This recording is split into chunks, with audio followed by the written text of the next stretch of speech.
Tony, how are you today? Yeah, very good, thank you. Fantastic. You know, you're here at the Ringside Rest and Care charity event. You know, how did you become associated with the event, and how did you become an ambassador for Ringside? It's a long story, but a few years ago when I was still actively fighting, about 2010, I come into Romford shop, it was originally from Romford, and I asked the man at the front about a little memorabilia store if I could put a poster on it, and it turned out to be Andy Brace. And then from then on I always popped in to see him, had a cup of tea and a chin wag, always put the posters up in his store, he always put them up from there, and then we just went from there. We've always been good friends, he come to me for my fights, made friends with his family, just become a close family friend, so that's how I got involved.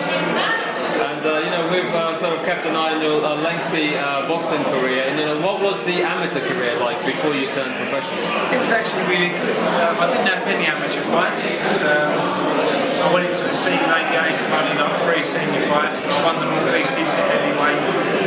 Then the following year I dropped down and won the Cruiserweight, and then I won again another year at Cruiserweight, won the London titles. Yeah, it was good. It was good amateur career. Got to the national semi-finals of the 88s. I had a good amateur career. I had some really good memories with that amateur boxing club. It was really good, really good. So as your professional career, what were the highlights from your professional career for you personally? Highlights? Wow. There were some good ones. Winning the WBO National WBO team was a massive achievement. Got a nice belt out of it as well, which was lovely. The Waddy Camacho fight was a good fight because I went down twice, come back to win it. The Leon Williams fight, because not a lot of people know that Leon stopped me in 1 round as an amateur. The only time I ever got stopped in the London ABA finals. But into boxing as a professional, then I caught him quick and stopped him in a round, which no one saw coming. That was probably a massive highlight. A bit of a sad note because the years leading up to it, we made very good friends. So it was kind of bittersweet. But no, it's a great highlight. Winning the Commonwealth title over 12 rounds, that was really good. On Box Nation, fun with all the friends and family, and that's a really good highs. Really good highs. Box Nation used to be a good channel, a good channel for the fans. Great platform. I was one of the first fighters to fight on the live show as well as Paul Appleby and Lee Walsh.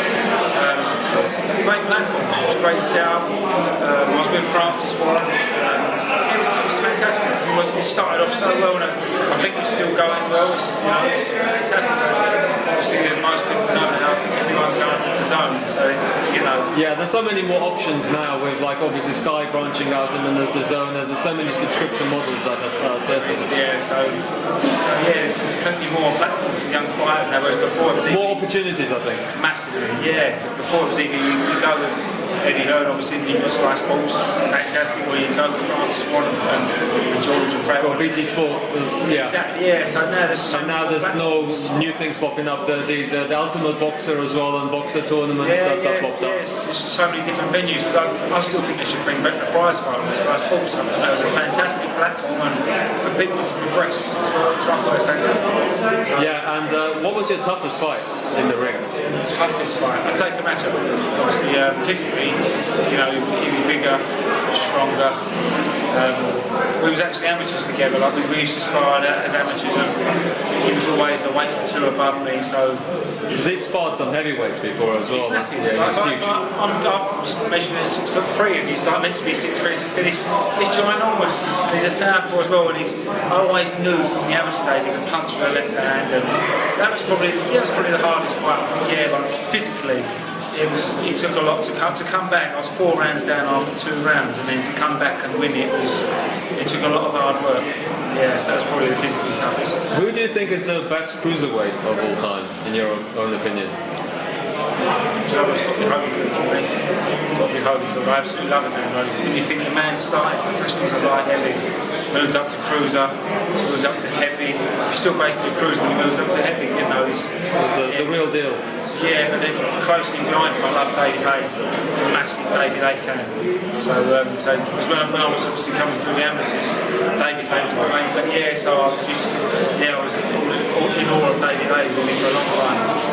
Great cruiserweight. And now we in Britain have Lawrence Okolie, and he's looking to try to unify the cruiserweight division.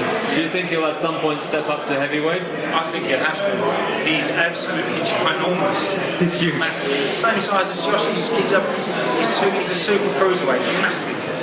But then, if you look at the British cruiserweight division, you've got Coley, you've got Riakpor, you've got Mikhail Luau, who's not getting as much publicity as he should do because that easy to fight.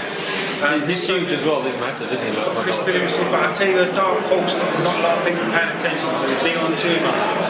Pay very close attention to Dion Juma. I've done so many rounds sparring him. He can box, he can punch, he knows he's very clever. So if I was going to bet on anyone coming through, I'd bet on Dion Juma massively. The cruiserweight division in Britain is probably, in my opinion, in the next 18 months, as long as COVID's safe, that could be the big division in Britain. Everyone should be looking. There's so many domestic fights there. What advice would you give sort of young fighters who are about to turn professional? You know, the difference between the amateur game and the pro game. What advice would you give them? I would say, tactics-wise, keep your footwork, keep your distance, keep your boxing brain. Make sure you've got a very small circle around you.